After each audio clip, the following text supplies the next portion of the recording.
Assistant Commandant Neha Bhandari, first of all, many congratulations. You received the Chief of Army Staff's Commendation Disc for the role that she played during Operation Sindoor. Thank you, ma'am. मैं operation सिंदूर के बारे में तो बात करना ही चाहूंगी. मैं चाहती हूं कि आप हमारे साथ डिटेल्स शेयर करें कि वो जो 3-4 दिन थे वो आप लोगों के लिए कैसे थे. जब आप वहां पे अपनी फॉरवर्ड पोजीशन पे आपके पास 2 पोस्ट थे और आपके सामने पाकिस्तान के 3 पोस्ट थे अखनूर सेक्टर में, तो आपने कैसे उनको डिफेंड किया, दूसरी तरफ से क्या गोलाबारी हो रही थी, वो उन सब चीजों के बारे में बात करेंगे. लेकिन थोड़ा सा हम अपने लेडी ऑफिसर्स के बारे में थोड़ा सा समझते हैं. नेहा जी, आपके बारे में तो हमने देखा ही है कि आप 3rd generation arm forces member हैं. आपके दादाजी आर्मी में थे, आपके माता पिता दोनों CISF में हैं और आप BSF में हैं. तो क्या आप बचपन से ही जानती थी कि आपको यही करना है? जैसे आपने बताया, मैं 3rd जनरेशन हूँ और जहाँ से मैं बिलोंग करती हूँ उत्तराखंड, वहाँ ऑलमोस्ट हर सेकंड हाउस होल्ड से आपको कोई ना कोई आर्म फोर्सेस में मिलेगा. यस, मेरे दादाजी आर्मी में थे और मेरे मदर एंड फादर दोनों ही CRPF से हैं और मैं BSF में. तो मैं इनको देखते हुए बड़ी हुई और आज यहाँ पहुंची. तो कहीं ना कहीं था कि हाँ, मुझे भी इनकी तरह करना है. और रही बात BSF की, तो BSF को फ्रंट लाइन से हमेशा काम करने का मौका मिलता है. तो मुझे था शौक कि हाँ, मुझे BSF ज्वाइन करनी है. बट जब आपने ज्वाइन करी थी, कभी सोचा था कि ऐसा भी मौका मिलेगा कि जब इंडिया पाकिस्तान के बीच में जंग हो रही है, जंग ही कह सकते हैं उसको, 1971 के बाद पहली बार ये ऐसा हुआ है. शॉर्ट ड्यूरेशन था, लेकिन जंग जो हो रही थी उसमें आपको फ्रंट लाइन पे ऐसा मौका मिलेगा इतनी जल्दी? इतनी जल्दी का तो नहीं सोचा था, बट हाँ, हर BSF का पर्सनल ये सोचता है कि मुझे इस चीज़ का मौका मिले. मैं जिस चीज़ के लिए BSF में आया हूँ, और मैं यहाँ बहुत प्राउडली बताऊंगी कि जो भी इसके पार्टिसिपेंट्स थे, जिनने भी ऑपरेशन सिंदूर में पार्ट लिया है, दे आर वेरी प्राउड. उनको बहुत खुशी है कि उनको सामने रह के इंडिया को डिफेंड करने का मौका मिला है. And we are proud of you as well. I have with me Malkit Kaur and Manjit Kaur. ये लोग 17 सालों से BSF में हैं, तो आप लोग तो वेटरन हैं. मलकीत, आप बताइए, आपने क्यों BSF ज्वाइन किया और BSF में अभी तक आपका एक्सपीरियंस कैसा रहा है, स्पेशली ये जो ऑपरेशन सिंदूर में आपने हिस्सा लिया? मेरे फादर BSF में थे और मेरे ब्रदर भी BSF में हैं. तो मेरे को प्राउड है कि मैं BSF में हूँ. तो मैं 17 साल हो गई मेरी जॉब को. मैंने बाघा बॉर्डर में भी ड्यूटी की है, तो मेरे को प्राउड है. तो आपके माँ बाप चाहते थे आप BSF में आए? जी, BSF में तो 2008 में फर्स्ट महिला कांस्टेबल भर्ती हुई थी, तो मैं ज्वाइन किया. बस स्पोर्ट्समैन थी, तो मैं 2008 में मैंने अभी +2 की थी, तो फॉर्म फिल किया तो हो गई सिलेक्शन. ये लोग वेट कर रहे थे मैम, BSF लड़कियों के लिए अपॉर्चुनिटी खोले और हम BSF में आ जाए. बिल्कुल. मंजीत जी, आपकी स्टोरी भी कुछ ऐसी ही रही? आप भी 17 साल पहले ज्वाइन किया था? हाँ जी मैम, मैंने भी 17 साल पहले ही किया था ज्वाइन, 2008 में ही किया था. क्या सोच के किया था उस वक्त? मेरे को BSF की ड्रेस बहुत अच्छी लगती थी और मैं ड्रेस देखकर इसमें आई, और मेरे को ऐसा भी था कि मैं भी ऐसा मौका मिले और मैं भी गोलियां चलाऊं. जी, ऐसा था. आप दोनों गन पोजीशंस होल्ड करती हैं, तो गोली चलाने का शौक था आपको क्या बचपन से? जी, जैसे दुश्मन के आई मैं गोली चलाऊं, जैसे फिल्मों में देखते हैं हम, तो मेरे को भी ऐसा ही था कुछ. Amazing. So, that just tells you it isn't just boys who are fascinated with guns and maybe taking on some enemies for the country.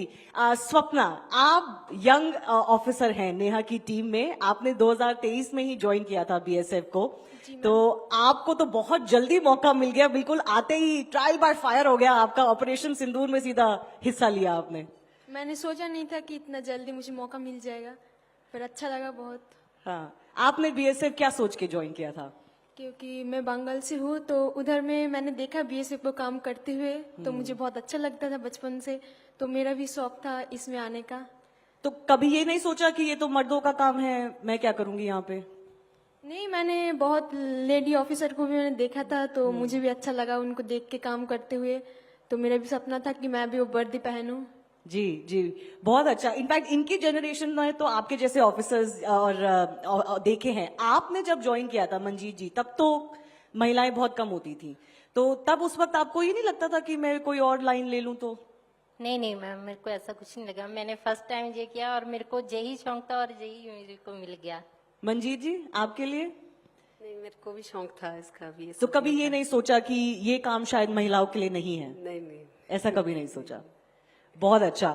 This is the kind of barriers we want to break. I want to understand from Assistant Commandant Neha Bhandari what really happened during Operation Sindoor. Can you begin by telling me when was the first call that you received, the first order that you received, which was officially part of Operation Sindoor, and what were you told?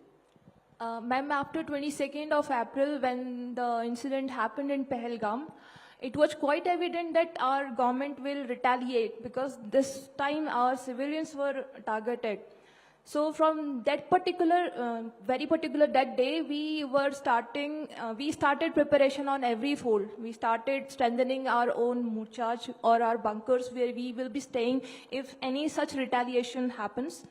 And also we started giving training more seriously. This used to happen on a daily basis, but we became more alert, more precautious towards what we are doing. And Because you were anticipating that there would be shelling happening. Yes, ma'am. We were anticipating that we will do something for sure. And Pakistan is not a state which we can trust upon that they will not retaliate back. तो इसके लिए हमने अपने हर जवान को बताया SOPs कि कुछ भी होने पे आपको कैसे करना है, यानी अगर सामने से गोली आ गई तो आपको क्या करना है, सामने से एरिया वेपन्स का फायर आ गया तो आपको क्या करना है, अपने खुद को कैसे सेफ रखना है, साथ में आपको कैसे अपने जो उनको एरिया दिया रहता है उसको कैसे बचाना है, हमने किसी भी इलीगल एंट्री को रोकना है क्योंकि कहीं ना कहीं से वही पीछे जाके अटैक करते, तो हमने हर चीज़ का ध्यान रखते हुए हर SOP अपने जवान को बताई.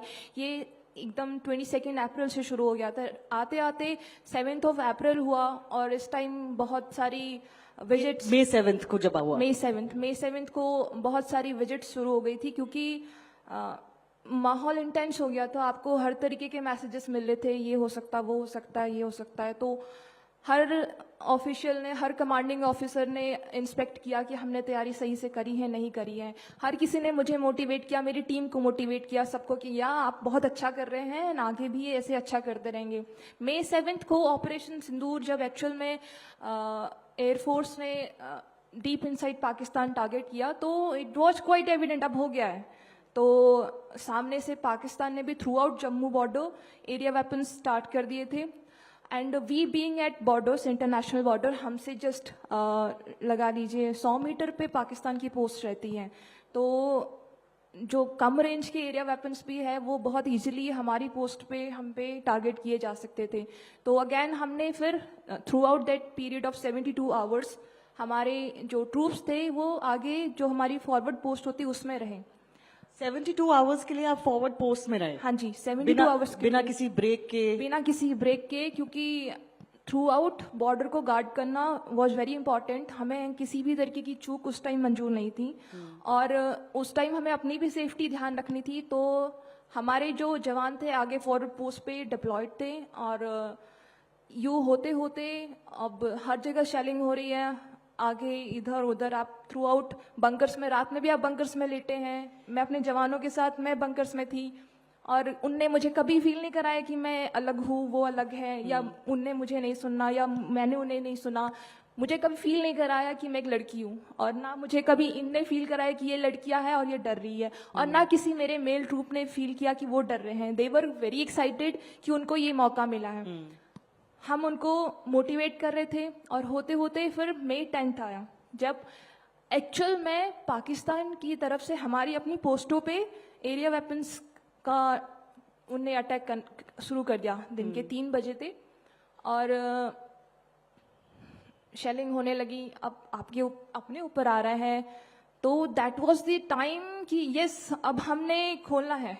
अब आपको रिटेलिएट हमने रिटेलिएट करना है क्योंकि दिस टाइम उनने हम पे अटैक कर दिया. तो आपको फ्री ऑर्डर्स थे कि जैसे जैसे पाकिस्तान कुछ भी करेगा आपको फायर टू फायर रिस्पॉन्ड करना है? हाँ जी मैम, हमको ऑर्डर्स थे एंड हर कमांडिंग ऑफिसर ने हमें बताया था कि जितना आप कर सकते हैं आप फुल रिटेलिएट करें.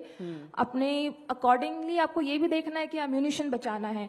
ये नहीं पता था इतनी जल्दी सीज फायर हो जाएगा और वो इतनी जल्दी पीछे हट जाएंगे. तो एक्शन ज्यादा अच्छा होता अगर पता चलता कि 1 आवर ड्रिल है. तो ये नहीं पता था बस, इसलिए हम एम्यूनिशन बचा के चले और होते होते 5:30 बज गए। हमने हर तरीके से उन पे अटैक किया। वो सर्वेलेंस इक्विपमेंट यूज कर रहे थे हम पे, शायद जो शेलिंग कर रहे हैं उसको चेक करने के लिए कि एकदम हमारी पोस्टों पे आ रहा है नहीं आ रहा। तो जो हमारा फर्स्ट हैंड एक्शन था, हमने उनके सर्वेलेंस इक्विपमेंट्स तोड़े। उनने वापस रिटेलिएट किया हमारे तोड़ने के लिए।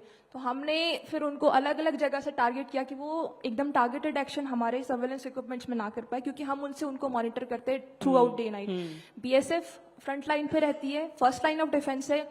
तो जो नॉर्मल हमारा पीस टाइम ड्यूटीज रहती है, उस टाइम हम पूरे बॉर्डर को चेक करते हैं, और हमारी जो मैन पावर तो डिप्लॉयड है, साथ में हमारे सर्वेलेंस इक्विपमेंट भी बहुत यूजफुल है, तो हमें वो बचाने थे।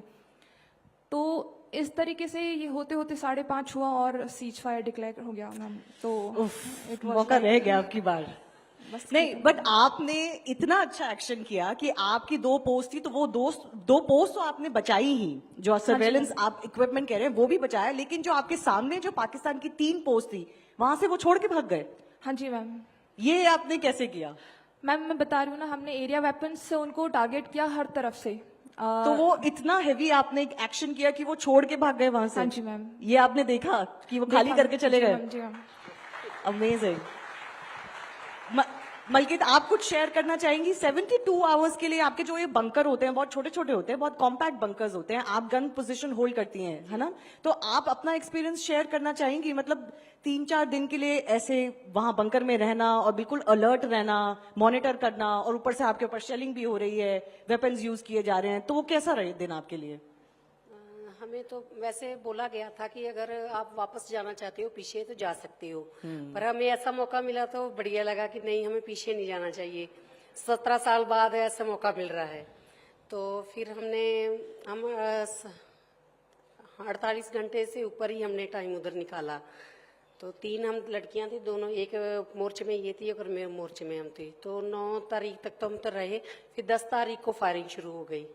तो फिर 5:30 बजे तक तो मतलब उन्होंने बोल दिया फायर बंद करने के लिए। तो बाद में बस इतने रहे हम।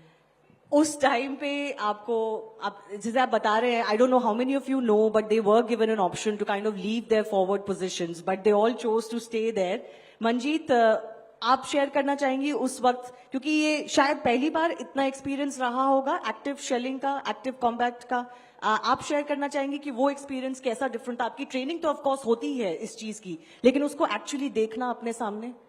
हाँ जी मैम, ऐसे जैसे 10 मई को शुरू हुआ, तो ऐसे तीन का टाइम हुआ। जैसे फायरिंग शुरू हो गया, हमने जो कहा कि फायरिंग शुरू हो गया, तो हमने भी शुरू करना है। इधर हम पर भी आ रहा था, तो हमने भी उनके ऊपर फायरिंग शुरू कर दिया।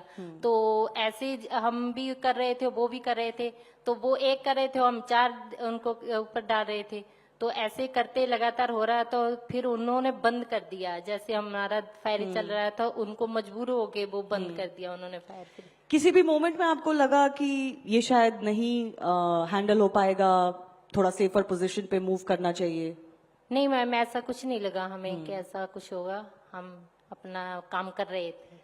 तो मुझे तो लग रहा है कि आप लोगों में बहुत जोश होगा कि मौका मिला है आज कुछ दिखाने का, सारी ट्रेनिंग यूज करने का, तो यूज करते हैं। जी जी, हम जैसे अभी हम 6 लड़कियां थी, तो जो पीछे थी उनको भी फील हो रहा कि हम भी अगर होते उधर तो हमें भी ये मौका फॉरवर्ड मिलता। पोजीशन में आना। जी जी जी। स्वप्ना जी, आप अपना कोई एक्सपीरियंस शेयर करना चाहेंगी? कुछ डर लगा उस वक्त? नहीं, डर तो नहीं लगा, क्योंकि हमारा ट्रेनिंग ही ऐसा दिया गया था हमें। तो हमें पहले से बोला गया था कि अलर्ट होके रहना है, क्योंकि कभी भी कुछ भी हो सकता है। तो जैसे फायर आया तब हमने भी फायर किया। आप क्या वेपन्स यूज करती हैं? हमने फायर किया था LNG से, पर हमारे जो पर्सनल वेपन है वो 5.56 राइफल, इंसस राइफल है। जी। आप अपना वो जो May 7 से लेके May 10 तक, जब तक सीज फायर हुई, उस 3-4 दिन का टाइम आपने कैसे बिताया, उस एक्सपीरियंस को शेयर करना चाहेंगी? 3-4 दिन अब एक साथ थे, तो बंकर में लाइफ कैसी होती है? बंकर का लाइफ अब सोचो तो मजे में आएंगे, क्योंकि हम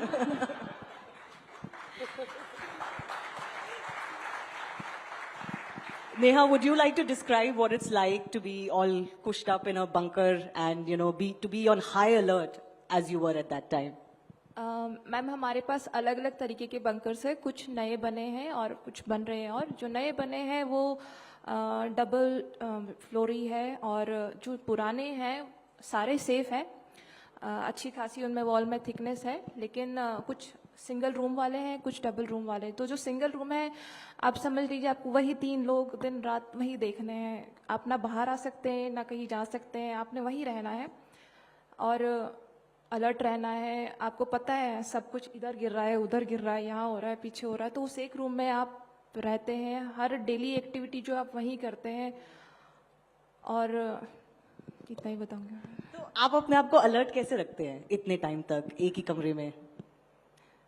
मैम सिचुएशन अलर्ट आपको खुद कर देती है। आप कैसे सो जाएंगे, आपके पीछे गिर गया, आपको पता है ऊपर गिर जाएगा, कहीं गिर जाएगा, आप कैसे।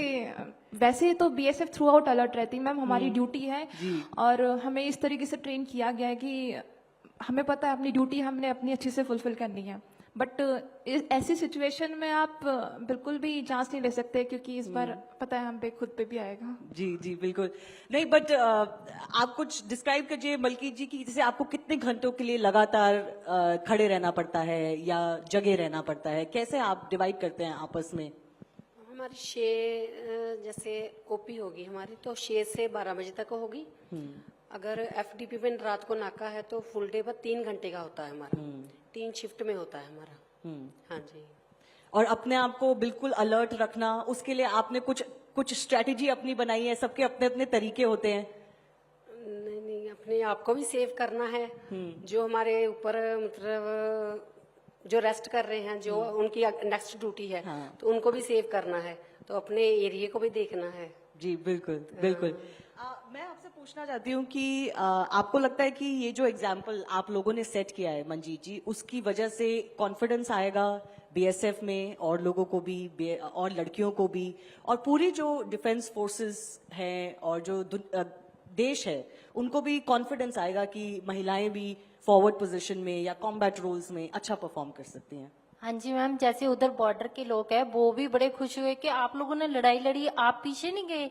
जब उन्होंने देखा कि इतनी फायरिंग हो रही थी, जे इधर ही है, वो तो मान के बोले इतना फायरिंग होगा आप इधर ही रुके। मैंने हमने कहा हाँ, तो बोले प्राउड है हमें आप लोग इधर रुके हैं, हमें भी इतना कॉन्फिडेंस है कि हम भी अपनी बेटियों को इधर भेजेंगे। ये जब गांव आप- वालों ने बोला आपको? हाँ जी, जब आप कर सकते हैं तो हमारी बेटियां भी करेंगी ऐसे। The BSF destroyed as many as 76 Pakistani posts during this operation and 42 forward defense locations, 3 terror launch pads, and these were obviously used for Pakistan's offensive capabilities along this entire Jammu international border. BSF ने जो overall जो role play किया है Neha operation सिंदूर में, उसके बारे में आप क्या मानती हैं? क्योंकि पाकिस्तान से बहुत शेलिंग हुई, बहुत फायरिंग हुई और उन्होंने रेसिडेंशियल एरियाज को भी टारगेट करने की कोशिश करी इसमें। हाँ जी मैम, मैं बीएसएफ के बारे में बताना चाहूँगी। बीएसएफ 2 फ्रंट्स में यानी 2 बॉर्डर्स को गार्ड करती हैं, एक बांग्लादेश एंड पाकिस्तान। एंड